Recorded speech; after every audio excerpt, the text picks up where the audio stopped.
اس video میں ہم ایک سعودی شخص کا واقعہ بیان کریں گے جس نے چھپ کر ایک فلپینی عورت سے شادی کی تھی۔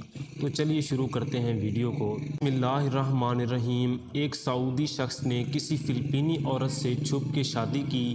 چونکہ وہ پہلے ہی شادی شدہ تھا اور اپنی پہلی بیوی کے ساتھ اولاد بھی تھی۔ جب اس شخص کو بیماری لاحق ہوئی تو اس نے اپنے پہلی بیوی کے ساتھ جو اولاد تھی ان کو وصیت کے لیے جمع کیا اور ان میں سے اپنے بڑے بیٹے کو بتایا، بیٹا میں نے چھپ کے فلپینی کسی عورت سے بھی شادی کی ہوئی ہے، میرے بعد ان کا خیال رکھنا اور وراثت میں ان کو بھی حق دینا، اور ساتھ ہی ان کا مکمل پتہ بھی دیا جہاں وہ رہتی تھی۔ کچھ دن بعد وہ شخص وفات پا گیا۔ ان کا بیٹا قاضی کے پاس گیا اور پوری تفصیلات بتا دی۔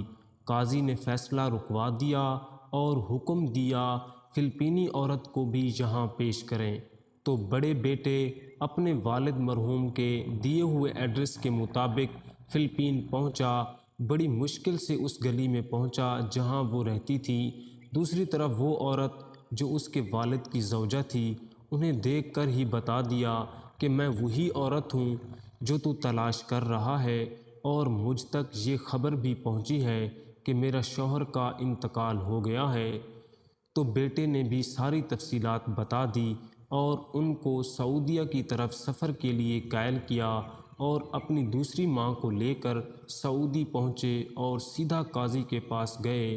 تو اس عورت کے حصے میں 8 لاکھ ریال آیا، جو پاکستانی روپیوں میں تقریباً 2 کروڑ 16 لاکھ کے لگ بھگ بنتے ہیں، اور ساتھ ہی قاضی نے حکم دیا ان کو عمرہ کی ادائیگی کے بعد فلپین روانہ کیا جائے۔ بڑے بیٹے نے ایسا ہی کیا۔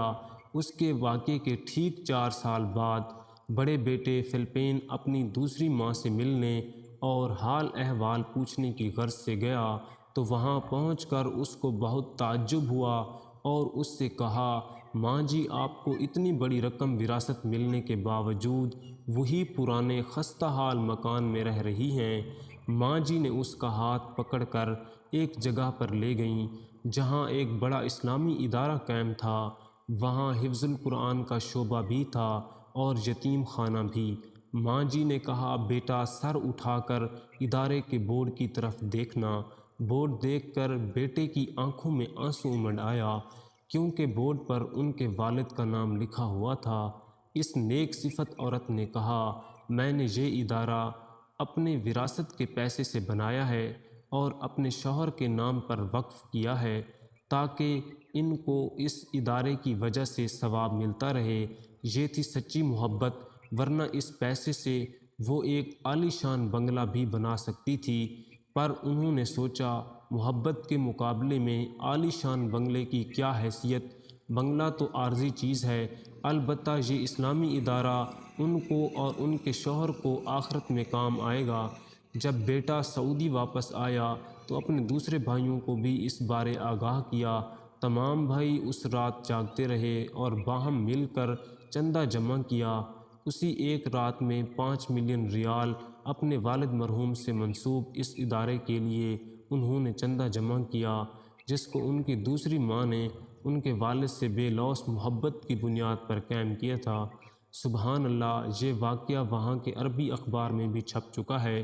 فی زمانہ رئیسوں کی اولادیں وراثتی رقم کے حصول کے لیے اپنے والدین کے مرنے کا انتظار کرتی ہیں، اور جو سچی محبت کرتے ہیں اپنے مرنے والوں کو توشہ آخرت بھیجنے کی فکر میں رہتے ہیں۔ ویڈیو کو لائک کریں، شیئر کریں اور چینل کو سبسکرائب کریں۔ Thanks for watching.